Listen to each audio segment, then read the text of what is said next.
Mission Toba est une attraction, une nouveauté de l'année 2011. Vulcania, comme tous les parcs d'attractions, se doit de marquer chaque année dans son catalogue nouveauté. Donc Mission Toba était la grande nouveauté de l'an dernier et c'est vrai que nous avons fait une belle saison 2011 à laquelle Mission Toba a tout à fait contribué.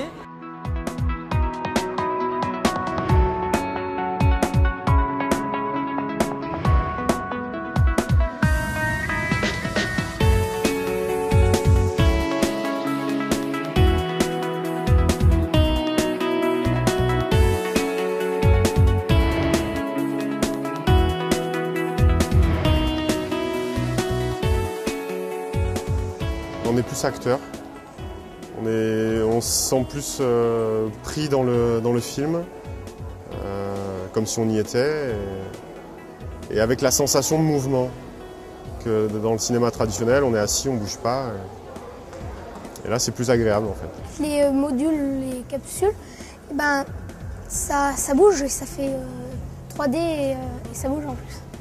On voit vraiment comment ça se passe, quoi. On voit c'est en fonction, c'est les images, donc on est vraiment dedans, quoi. On est vraiment dans le volcan, quoi. C'est plus réaliste que le cinéma, il y avait plus d'effets. On est dans le ciel, on a vraiment l'impression de naviguer et de voir avancer sur l'écran. Alors que quand on est sur un écran standard, enfin dans une salle de cinéma normale, on est statique. Le fait de bouger, d'être en interaction avec les images et le mouvement, c'est très intéressant. On a souhaité en type d'attraction avoir quelque chose qui n'existait pas.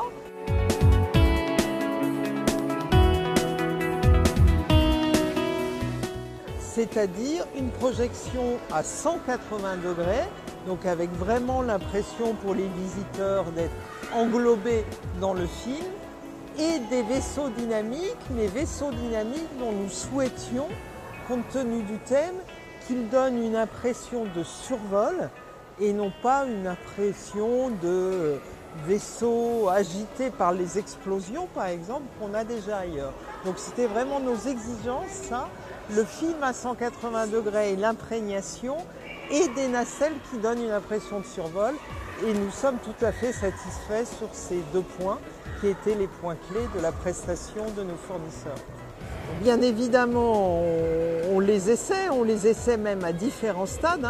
Nous, on a même été les voir en Bretagne. Quand je dis nous, c'est une partie de l'équipe de Vulcania dont je faisais partie, à l'état de prototype chez CL Corp, puisqu'effectivement, beaucoup reposaient sur le type de mouvement qu'allaient pouvoir proposer ces nacelles, parce que l'impression de survol, c'est facile à dire, c'est des fois moins facile à faire.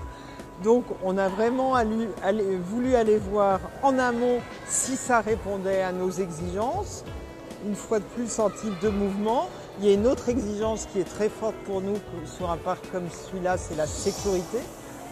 Et donc c'était vraiment les deux problématiques qu'on avait en tête quand on est allé dans cette visite-là. On a été tout à fait rassurés et après, bien sûr, le travail a continué. Et on les a bien sûr testés quand elles ont été installées en vrai ici. Et je dirais,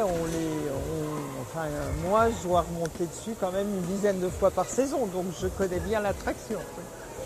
Nous, pour chaque attraction, on se repose les questions qu'on s'est posées sur celle-là, c'est d'avoir des choses nouvelles dans leur forme. Ce qui fait qu'effectivement, on est souvent amené à changer d'entreprise, non pas parce qu'on n'était pas content de la précédente, mais parce qu'on veut changer de registre. C'est vrai ça dans un certain nombre de domaines, dans des domaines comme ceux de Cell Corporation qui sont, je dirais, plutôt des prototypes développés sur mesure pour répondre chaque fois à l'exigence d'une animation, il est tout à fait possible qu'on retravaille avec Cell Corporation par le futur. Et je dirais qu'en plus, l'expérience qu'on a eue sur Mission Toba fait qu'on le fera tout à fait volontiers.